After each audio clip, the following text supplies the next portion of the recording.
You know that moment on a Friday night, or maybe a Sunday morning, when the quiet is too loud and a thought creeps in. Am I having enough fun, or am I having too much fun? We've all felt it. The pull between the YOLO culture that tells us to vibe and treat ourselves because the world is on fire, and the nagging voice of our future self worried about retirement accounts and career stability. A recent Credit Karma poll dropped a statistic that explains this tension perfectly.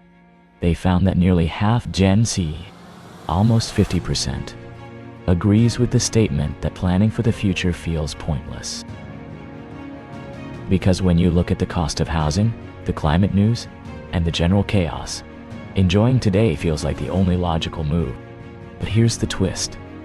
What if that feeling of pointlessness is actually the very thing that's pointing us in the wrong direction?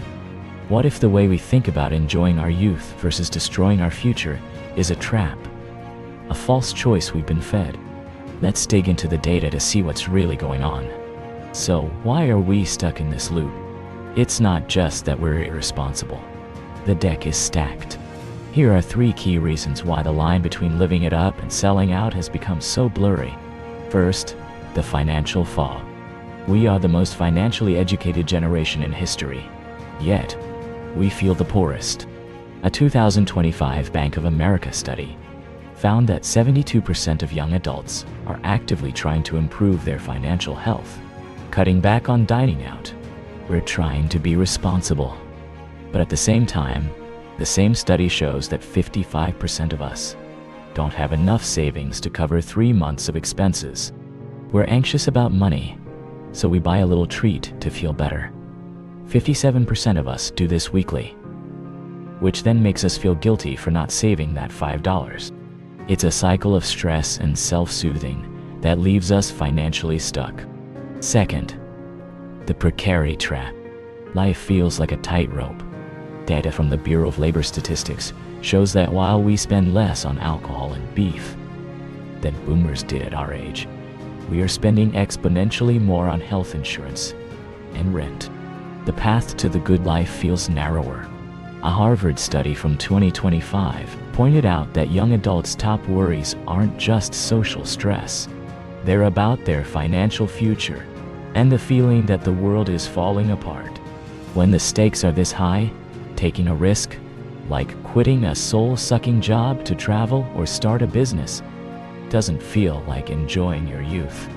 It feels like career sabotage. And third, the doom and gloom spiral. We are inundated with messages that the future is broken. A 2021 survey cited by the American Enterprise Institute found that 68% of young Americans agreed that the future is frightening, with nearly half agreeing that humanity is doomed. If you genuinely believe the future is doomed, why wouldn't you max out your credit card on a night out? Why save for a retirement that feels like a fantasy? This mindset makes impulsive decisions feel less like a failure and more like a perfectly rational response to a crazy world. This brings us to a psychological framework that explains this mess perfectly. It comes from Harvard psychologist Richard Weissbourd. He argues that this generation is facing a paradox. They are simultaneously overparented and overwhelmed by a frightening world.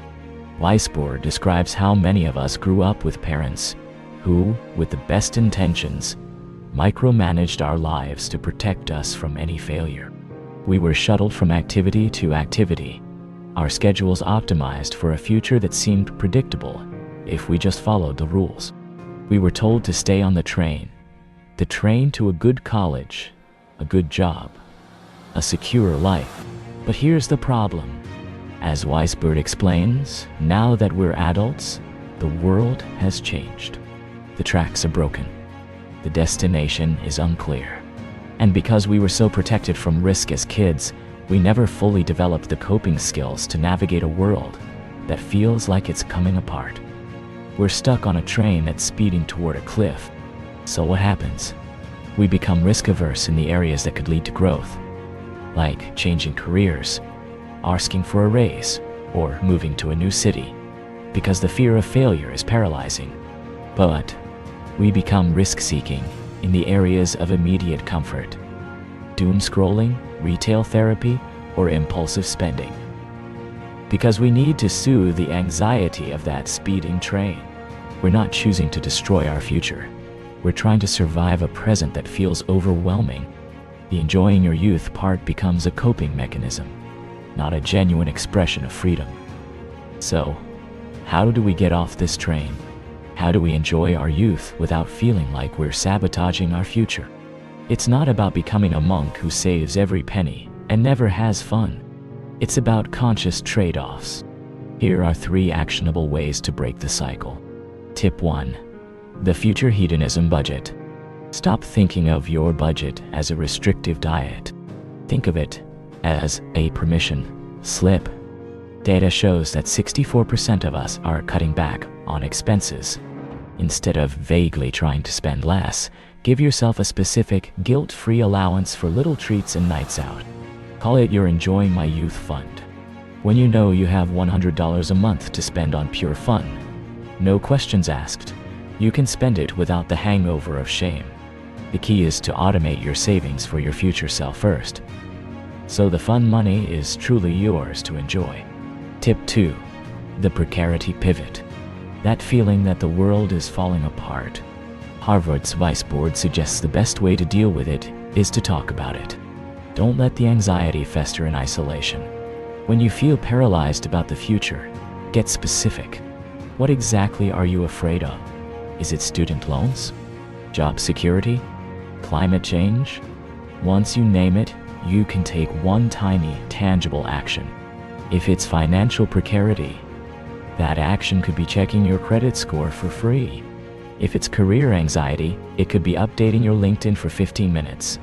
Small actions break the paralysis. They prove to your overwhelmed brain that you have some agency, and that's the best antidote to despair. Tip 3. The 10-10-10 rule for decisions. When you're torn between a choice that feels like youth and one that feels like future, run it through this filter. Ask yourself, how will I feel about this in 10 minutes? In 10 months? In 10 years? That impulsive $200 Amazon haul might feel great for the 10 minutes it takes to unbox it. In 10 months, you might not even remember what you bought. But in 10 years, that $200, if invested, could be over $500. This isn't about depriving yourself. It's about aligning your short-term actions with your long-term values. Sometimes the answer will be, you know what? The 10-minute joy is worth it. Other times, you'll realize the 10-year impact matters more. That conscious choice is the sweet spot. The core insight here is simple but profound. Enjoying your youth isn't the opposite of building your future. It's the fuel for it. The goal isn't to kill the part of you that wants to have fun, be spontaneous, and live in the now. The goal is to integrate that energy with a plan, so your future self gets to enjoy life just as much as you do today. The data shows we're anxious, we're trying, and we're scared, but we're also resilient. The very fact that you're watching a video like this, wrestling with this question, proves that you haven't given up on your future. You're just trying to figure out how to live in it without sacrificing the present. So, the next time you feel that tug of war, remember it's not a war. It's a dance, and you're just learning the steps. I'd love to hear your take on this. What's one area where you struggle to find that balance? Is it the daily coffee runs, the big vacations, or just the mental energy of worrying about it all? Let me know in the comments. Don't forget to be happy, and don't forget to live fully.